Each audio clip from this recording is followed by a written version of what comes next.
Hello, my name is Vera. My sister used to mock me for not having a job. At every dinner, every chance she got. What no one knew was, I had quietly built the company she worked for. And when I found out she used my own ideas to climb the ladder, I didn't yell. I fired her. But that's not even the worst part. The real betrayal? It started long before that, with a forged deed, a stolen identity, and a lie so deep it nearly erased me. Why did my own family try to shut me out of everything I built? They say brunch is the new Sunday church. At least, that's how Delaney treats it. Every weekend, like clockwork, she books the most polished table at the Mulberry Inn. White linen napkins, lemon-infused water, waiters who know her name. And I go along, every time, like a ghost dragging herself into someone else's celebration. That morning, I sat quietly at the far end of the table, nursing a lukewarm cappuccino I hadn't asked for. Delaney and her corporate crowd, sharp suits and sharper tongues, were already deep into stories about their latest wins. Client deals, weekend escapes, six-figure bonuses. I smiled when appropriate, nodded when expected, and stayed invisible. It was Kyle, her favorite lapdog, who finally turned to me. "So, Vera, what are you working on these days?" I opened my mouth, only to be cut off by Delaney's voice, coated in syrup and acid. "She's doing what she does best, waiting." A second of silence, then laughter. Loud, knowing, gut-punching laughter. My stomach clenched, but I didn't flinch, not on the outside. I looked down, stirred my cappuccino like it mattered. I could feel their eyes bounce off me like I was a decorative plant someone forgot to water. "She's just being modest," Kyle added with a smug grin. "Vera's a free spirit, right?" I swallowed the lump rising in my throat and forced a smile. "I'm building something, on my own," I said, more to myself than anyone else. "Ah, so no steady income," another voice chimed in. Maybe Heather, maybe someone else. It didn't matter, they all sounded the same. Delaney took a sip of her mimosa like she'd just dropped the mic, and no one corrected her. I waited for someone, anyone, to say something. My mother-in-law sat 2 seats down. She reached for the fruit tray, changed the topic to local property taxes, and pretended I didn't exist. I excused myself after 15 more minutes of playing along. I told them I had a headache. The truth? My dignity was cracking, and I needed to leave before it shattered completely. The parking lot outside felt like a different world. Quiet, gray, indifferent. I got in my car and just sat there for a moment. The hum of the engine matched the buzzing in my ears. The brunch was supposed to last another hour, maybe more. No one texted to check on me. Driving home, I didn't even turn on the radio. My thoughts were loud enough. I used to have dreams, real ones, big ones, a company plan, designs, goals scribbled in notebooks. But dreams die quietly when no one believes in them, not even you. At a red light, I pulled out my phone, opened a resume draft I had been editing for weeks. Every time I looked at it, it felt like I was begging. For a shot, for validation, for someone to care. I hit delete. The green light flashed. I kept driving. Back home, the house greeted me in silence. I didn't turn on the lights. I didn't need to see the space to feel how empty it was. Instead, I sat at the kitchen counter and scrolled through the brunch group chat. A photo popped up, everyone smiling in front of the bar's flower wall. I wasn't in it. No one had asked me to join. And then, just as I was about to close the app, another message appeared, from Delaney. "You know, I carried this family on my back. Some of us have real responsibilities." It wasn't meant just for me, but it hit like a direct shot. I stared at the screen for a long moment. Then I put my phone down, folded my hands together, and breathed. She'd said what she really thought. And now I had to decide. Would I stay the silent, steady one forever?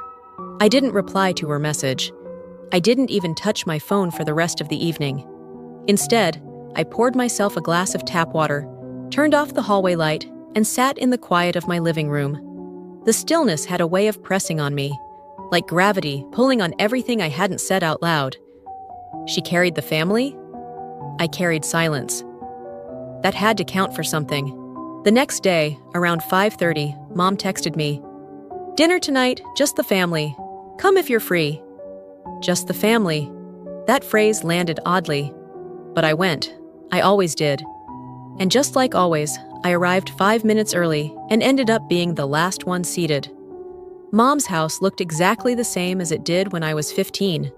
Plastic-covered cushions, family portraits from decades ago still hung slightly crooked in the hallway, and the same faint scent of lemon pledge and old paper.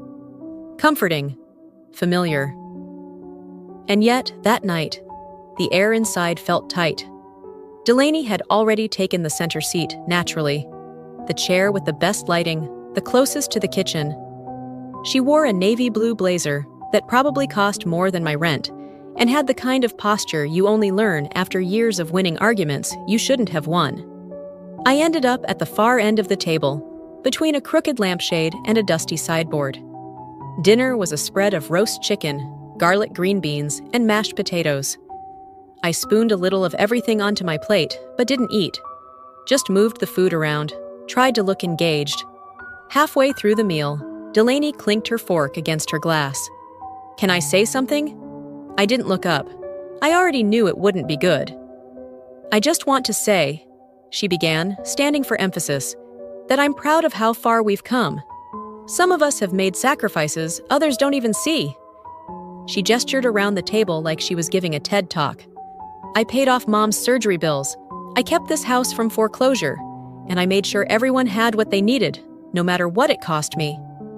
Mom gave a faint nod and patted Delaney's hand.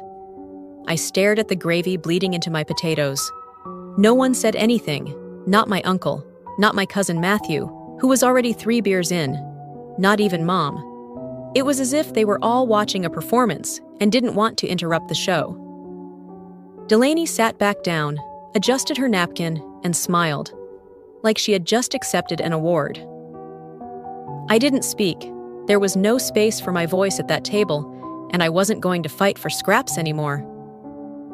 After dinner, I drove home under a sky smeared with clouds. The air was heavy with the scent of early spring, wet grass, pavement just beginning to cool from the day's warmth. Once inside, I kicked off my shoes, tossed my keys on the counter, and collapsed on the couch. The silence wasn't peaceful this time. It buzzed.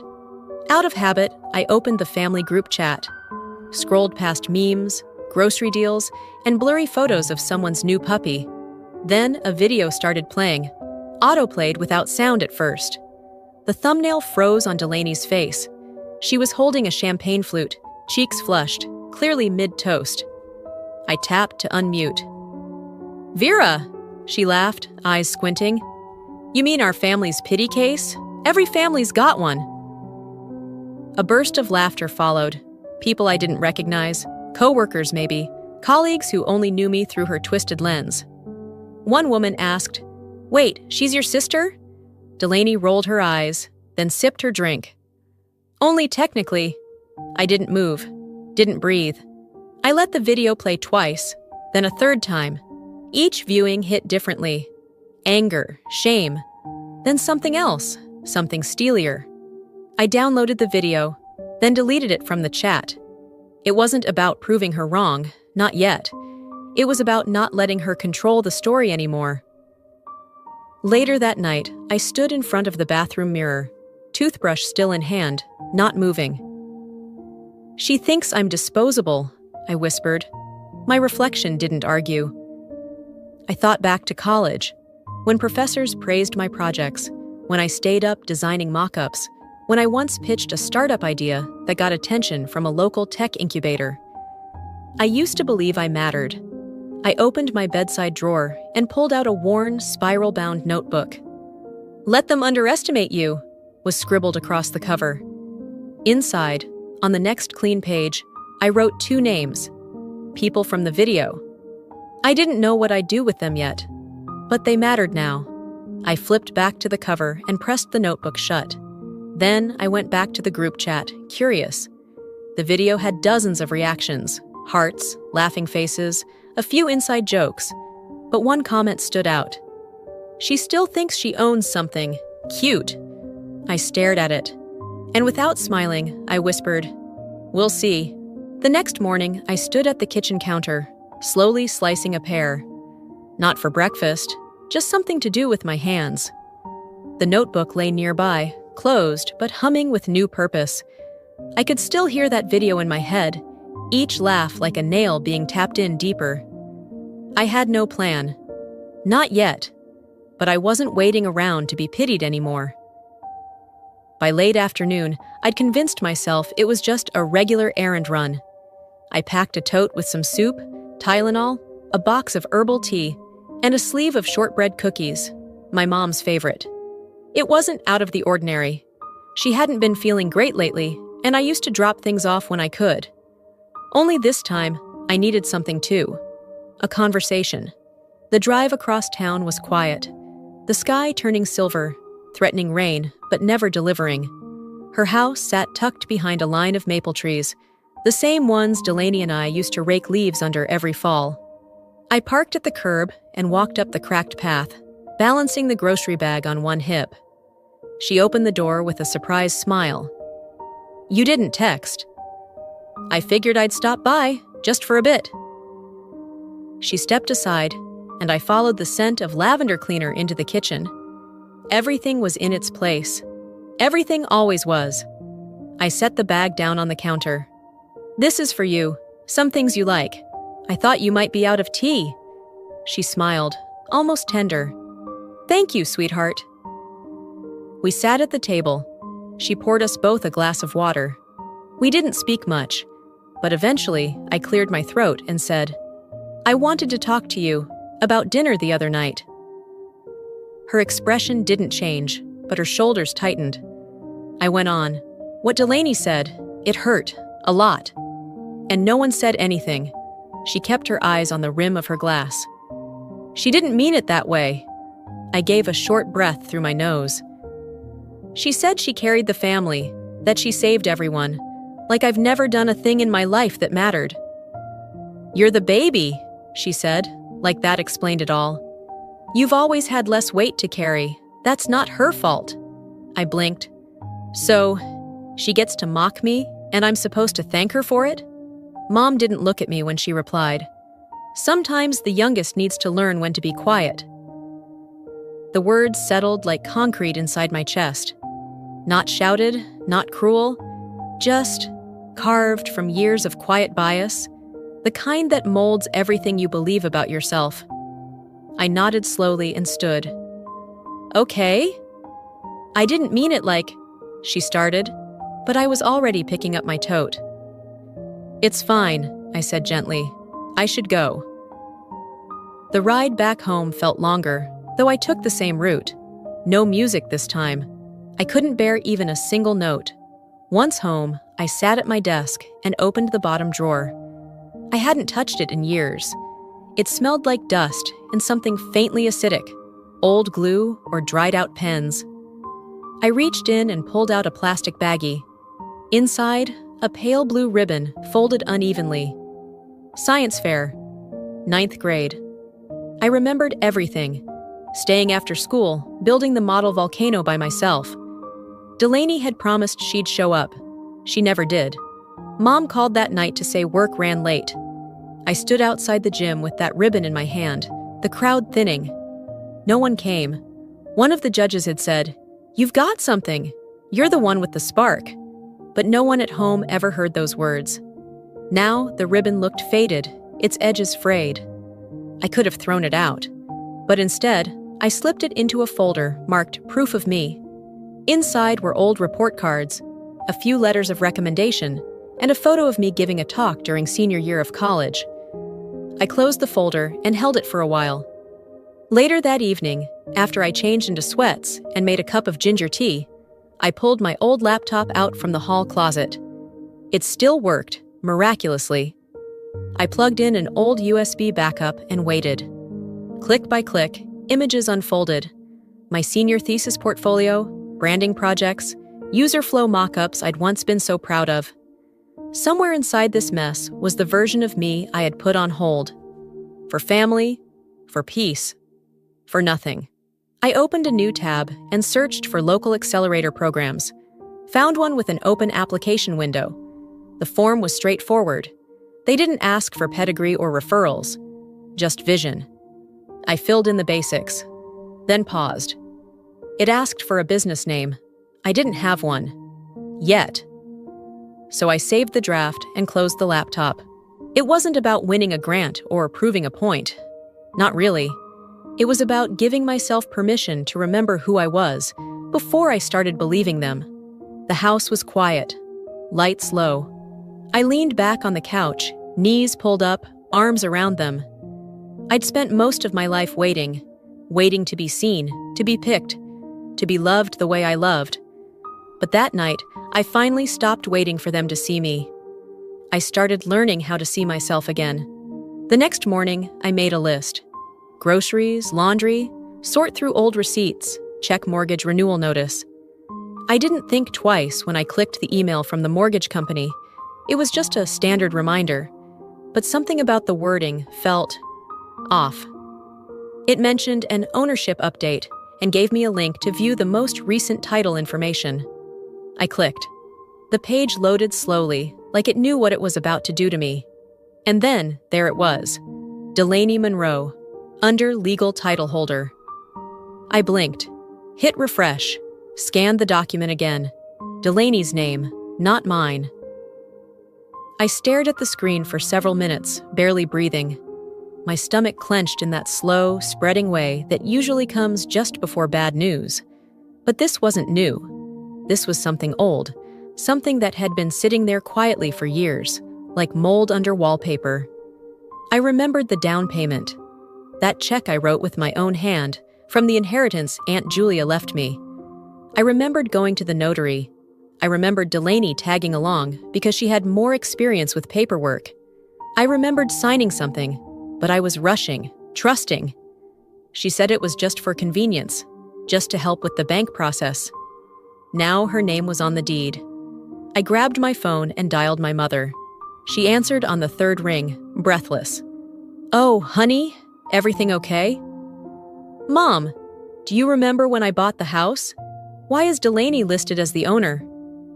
There was a pause. Then, that familiar rustling sound of her settling into her chair. "Oh, well, she handled all the forms, right? She said she'd keep things organized for you.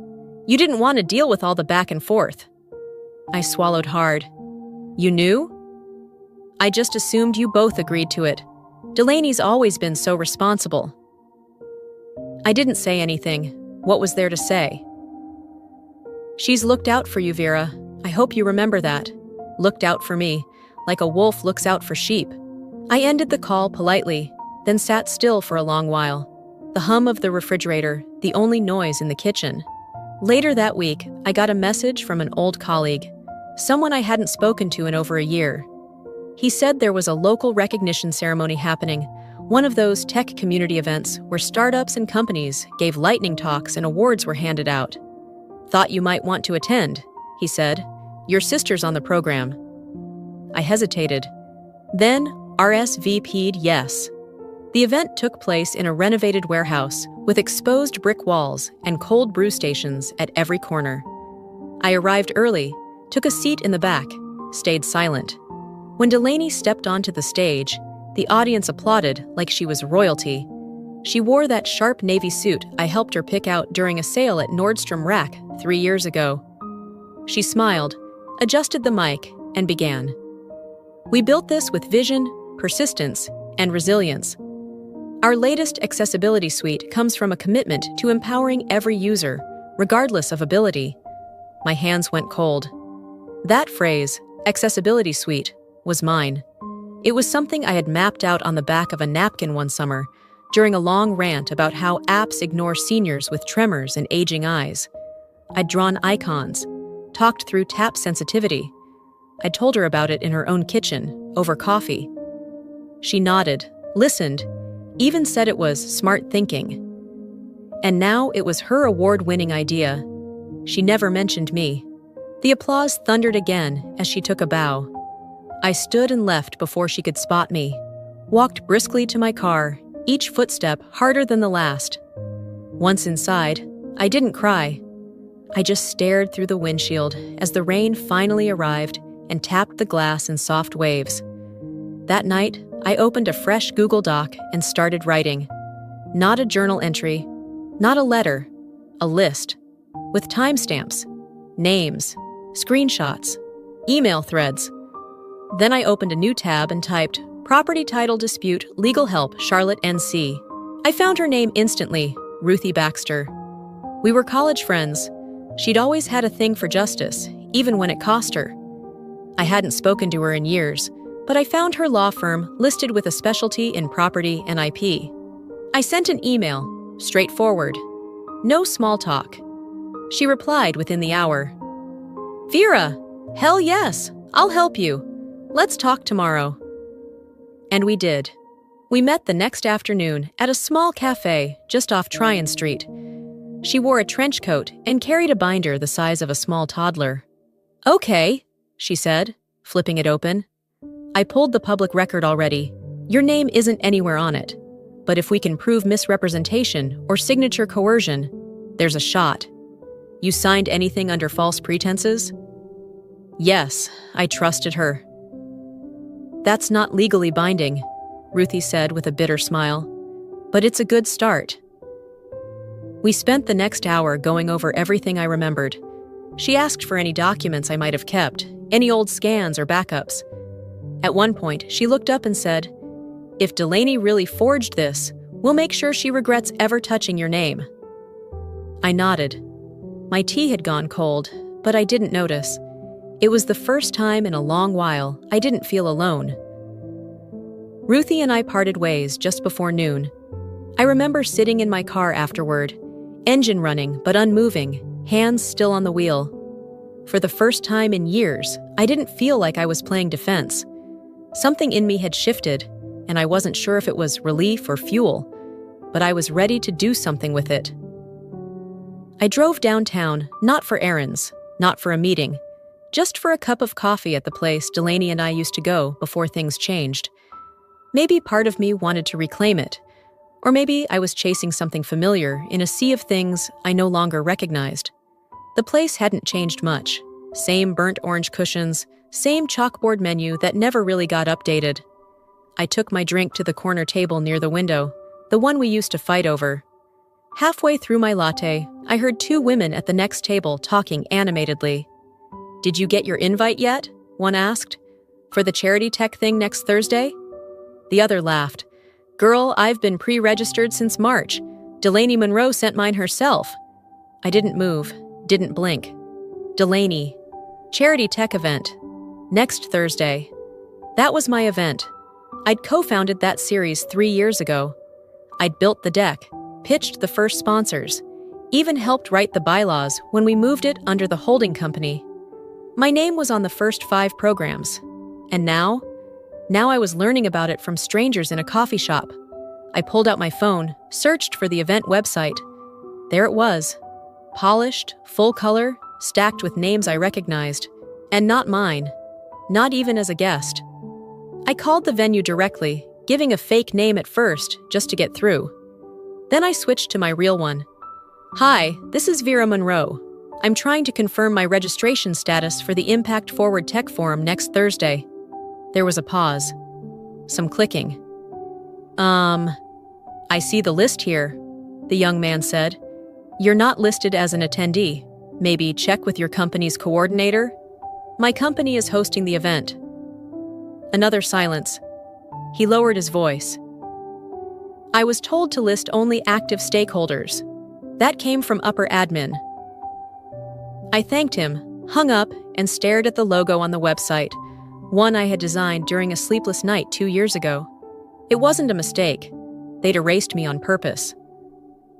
That night, I opened a new document on my laptop, exclusion logs. I added the call, the event, the name of the venue contact. I knew it wouldn't matter in court, but it mattered to me. Then I did something I never thought I'd do. I applied for a job at my own company. With Ruthie's help, I created a profile under my middle name, Veronica Gray, a fresh Gmail account, an anonymized phone number, and a carefully edited resume. same qualifications, same years of experience, but none of the baggage of being the founder who walked away. The position? UX strategist, mid-level, nothing fancy. I submitted the application on a Thursday. By Sunday morning, the rejection came through. We appreciate your interest in this position. After review, we believe your experience may not align with our current team dynamic. Thank you for considering us. I opened the PDF rejection note. It was signed by the department head, someone Delaney had gone on a girls' trip with to Cabo last fall. I printed it and filed it under bias employment. I didn't feel rage, not even heartbreak, just confirmation. The rot wasn't just Delaney, it was in the air they all breathed. She'd built an entire ecosystem where I didn't belong, not even anonymously. I opened a blank email draft.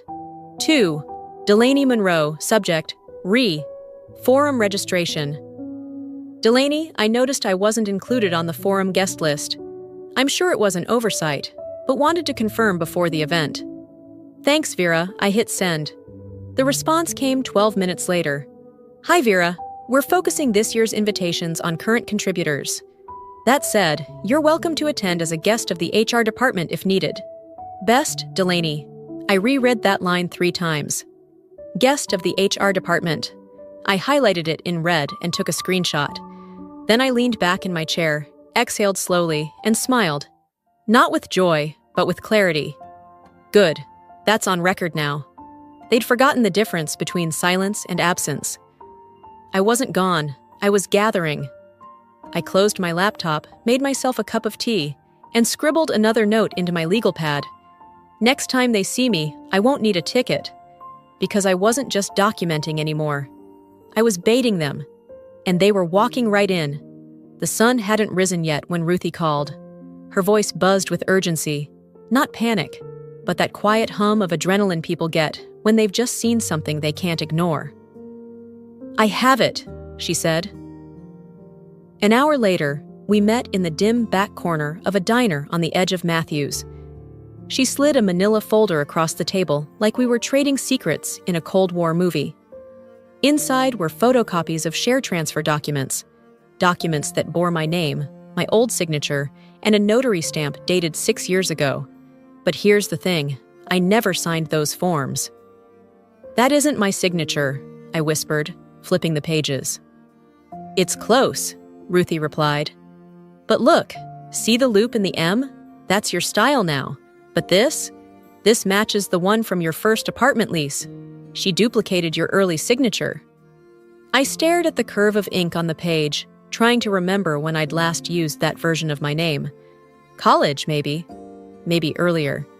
She must have scanned an old co-signed doc, Ruthie added. A joint agreement, probably. She layered it over new language. She played the long game, I said. The words fell out of my mouth flat, but they hit like bricks inside my chest. Ruthie looked at me squarely. We can argue forgery, we can argue coercion, and I've already started drafting a statement of claim. But Vera, you need to be ready. This is war. I nodded once. I didn't flinch. I didn't fidget. I just took a sip of my coffee and felt the bitterness settle into my bones. That bitter was mine now. It would keep me upright. Later that evening, I got home and found something new waiting for me. A manila envelope was taped to my door.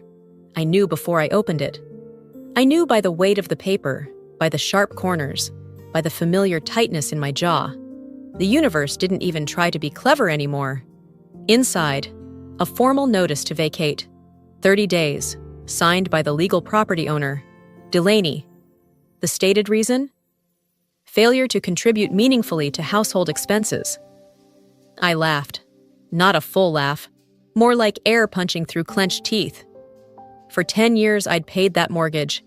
Every month. No missed payments. My name wasn't on the deed, but my hands had scrubbed every baseboard, patched every leak. I'd painted that bathroom lavender myself the year after Dad died. Now I was being tossed out like clutter from a garage. I walked through each room, lights off, touched the edge of the windowsill I'd sanded down myself, sat on the floor of the kitchen where I'd once spilled wine, and cried for hours after my first failed product launch. I touched each place I'd poured love into, not just time. Then I stood in the middle of the living room, hands on hips, and whispered to no one, "You think this will break me?" I packed a single duffel bag, one change of clothes, my laptop, the notebook that had grown heavier by the week, and the printout of the eviction notice. The rest? I didn't need it. Let it rot or burn. I'd done a full reset before. I knew how to start with nothing. As the clock struck midnight, I drove to Ruthie's apartment and handed her the folder. She read it again, lips pursed. "We move now," I said. She nodded. "I'll send it to Bryce, IP and real estate litigator. He's discreet." We stayed up till 3 filing affidavits, notarizing statements, backing up timestamps and call logs. I opened a new LLC account under a fresh name, one Delaney wouldn't recognize. I made sure it couldn't be traced. Then I sent 3 emails. First, to the board chair of my original company. Second, to the HR compliance officer. Third, to the brand's public email account for internal submissions. Each message said the same thing, with minor variations. In light of recent documentation and legal findings, I am formally requesting an internal audit and ownership review of all founder equity and stakeholder arrangements. I didn't sign it "warm regards," just Vera Monroe. Short, legal, direct. The final act of the night was uploading everything into a locked Google Drive folder titled, "In Case They Try Again." And they would. But this time, I'd meet them at the door. This time, I wasn't whispering. I was recording. I barely slept the night before. Not from nerves, but from purpose.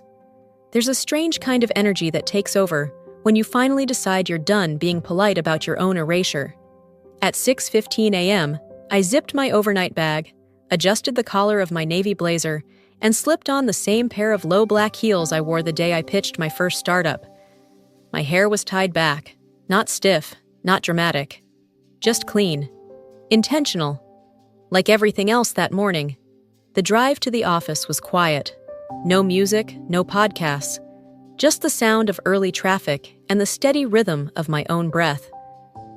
When I pulled into the underground lot, I saw unfamiliar cars in the reserved spots, new names on the brass placards by the elevators, but mine still hung there, faint but etched. Reserved, V. Monroe. No one had scraped it off. I stepped out, walked through the private lobby entrance, and scanned my temporary badge. The security guard glanced up, startled, but said nothing. I didn't give him a reason to. Upstairs, the glass doors to the executive floor were already propped open. The receptionist, early 20s, headset slightly crooked, looked up from her screen. "Are you Ms. Chin?" she asked, eyes scanning her log. "No," I replied with a calm smile, "but you'll want to mark me down as present." I didn't wait for her response. My heels echoed across the marble tile as I walked down the corridor, past framed photos of product launches I'd spearheaded but had long since been cropped out of. At the end of the hall was the conference room. Inside, the board was gathering. 12 men and women in tailored suits, seated at a long walnut table. Bottled water, tablets, neatly folded meeting agendas. And at the front, standing confidently with a laser pointer in hand, was Delaney.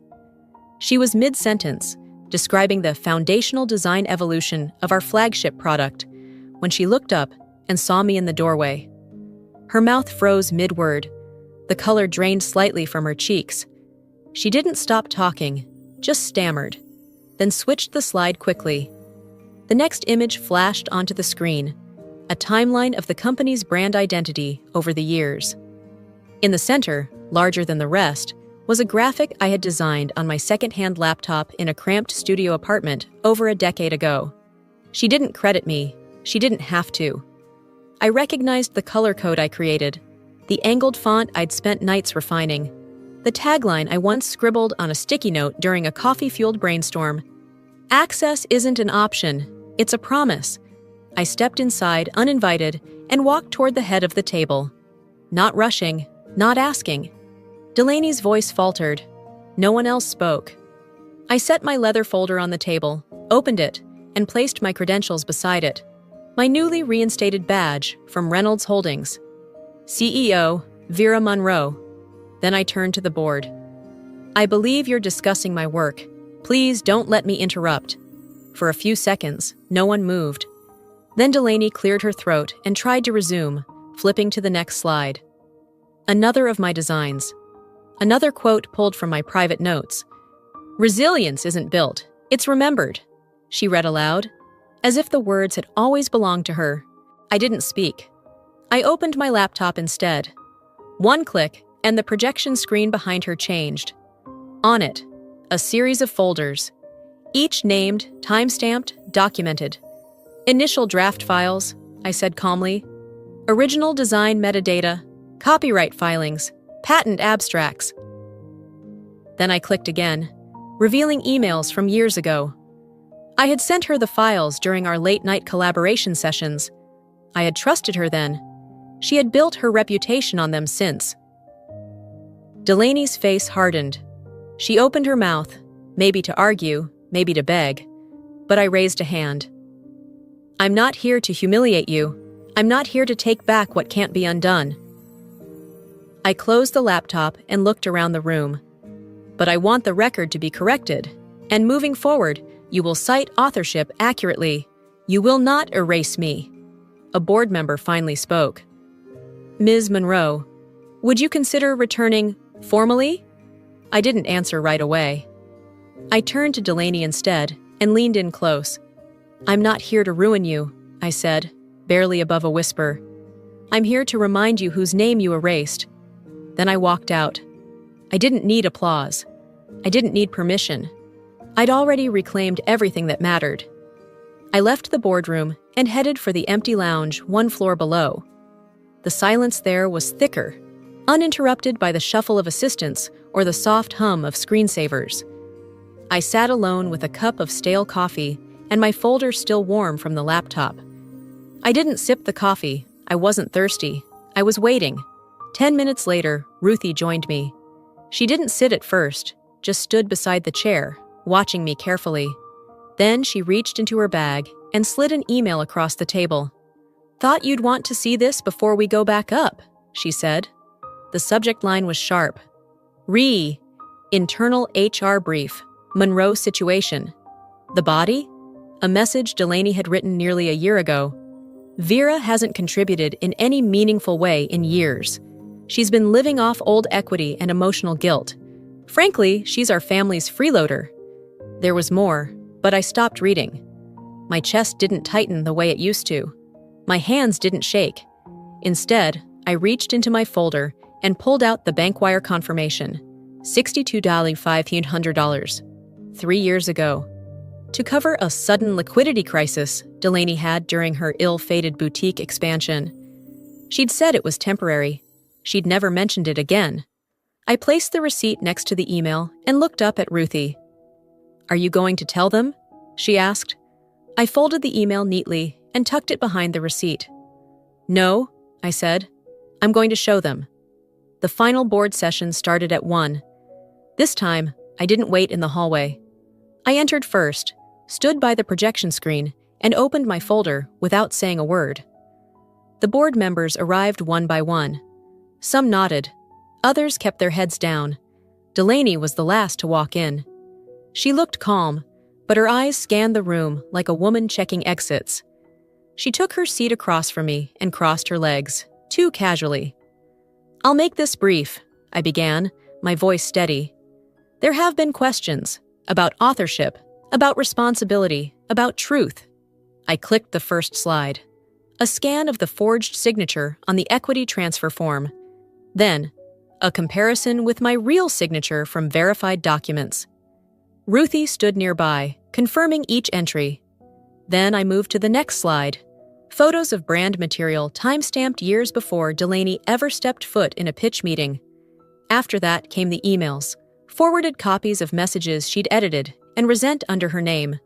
But I saved the best for last. I pulled up the email Ruthie had just shown me. Then, without fanfare, I placed the wire receipt on the conference table and pushed it toward the center. She said I was mooching, I said quietly. But this was my savings. I didn't ask for credit. I didn't even ask for thanks. I did it because she was drowning, and I didn't want her to drown. Delaney let out a shaky breath. That's a personal matter, she tried to say, but her voice cracked. No, I cut in. It's a pattern. Because this is what you do, Delaney. You turn kindness into currency, and when it no longer serves you, you rewrite the past. I paused, looked around the room. No one met my eyes. You used my name. You used my work. You told a version of this story where you were the savior and I was the burden. I pulled a set of printed letters from my folder, signed, dated, reviewed by our legal team. These are the terminations, I said, effective immediately, for breach of ethical conduct, misrepresentation of IP, and falsifying internal records.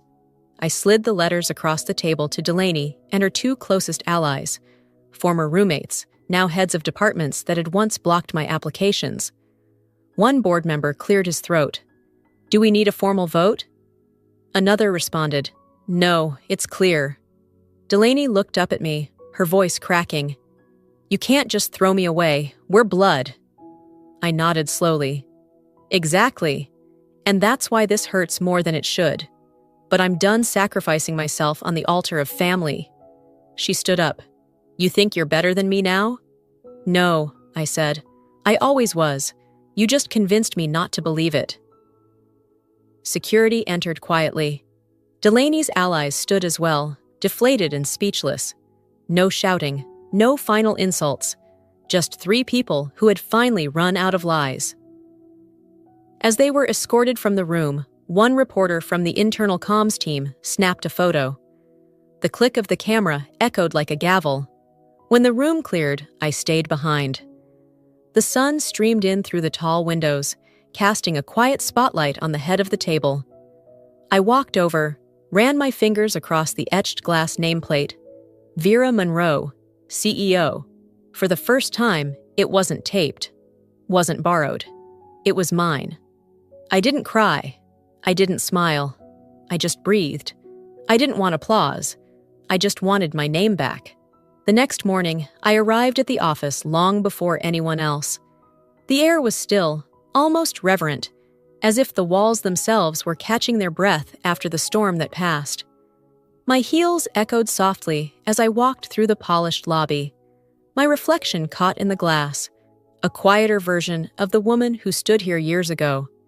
She was younger, hungrier, but she had no idea how much she'd need to lose before she could reclaim herself.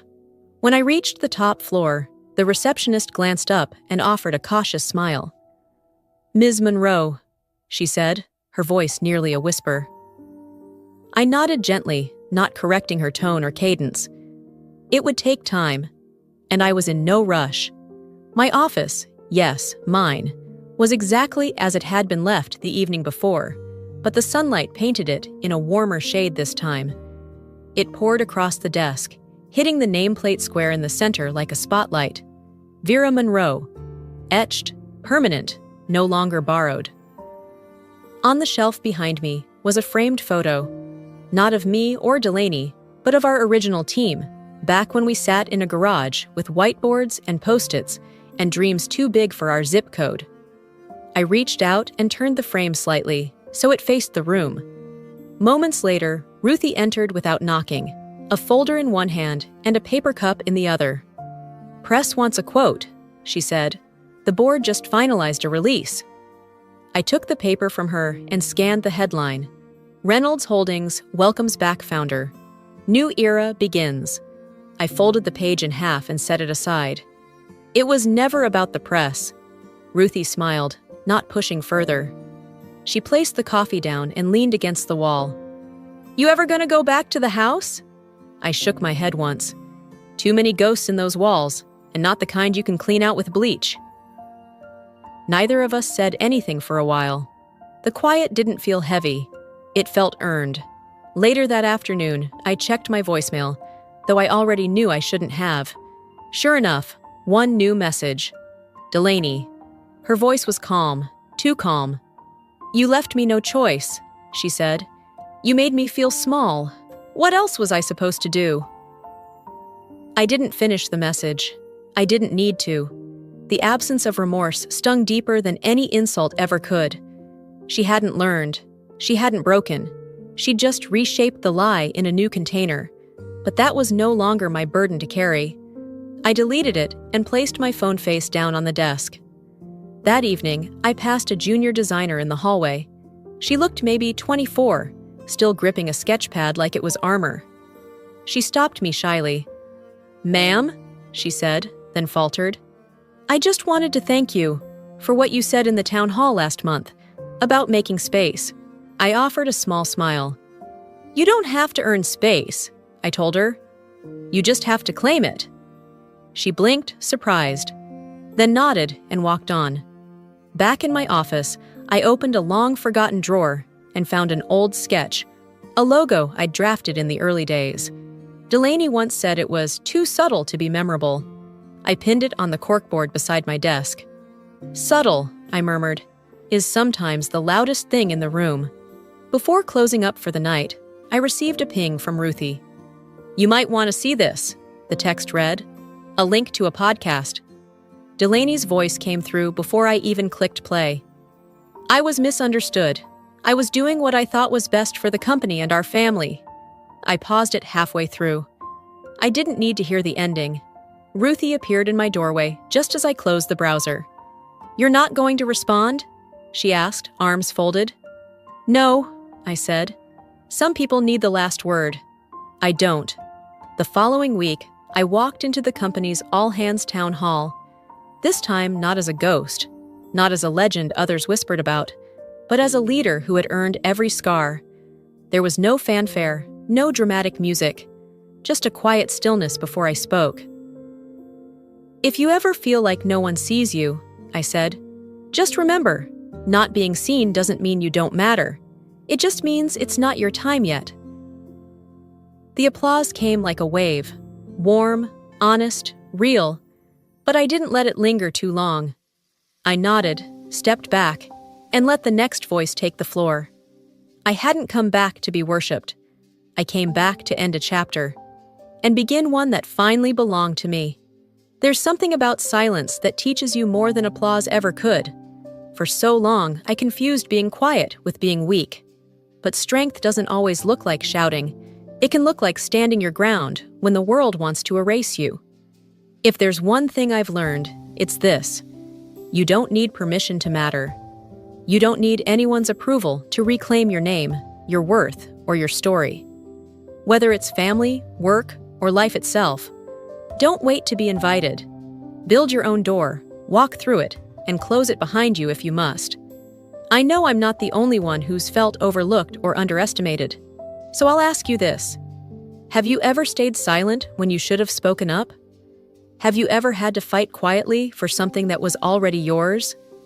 If this story spoke to you, even a little, drop a 1 in the comments or tell me what city or state you're watching from. And if it didn't hit home, that's okay too. Let me know why and how I can do better next time. If you found something in this video that made you feel seen, inspired, or even a little stronger, please hit that subscribe button. We've got more real stories to share. Stories that heal. Stories that empower. Thanks for walking through this chapter with me. And remember, just because they tried to erase you doesn't mean you disappeared.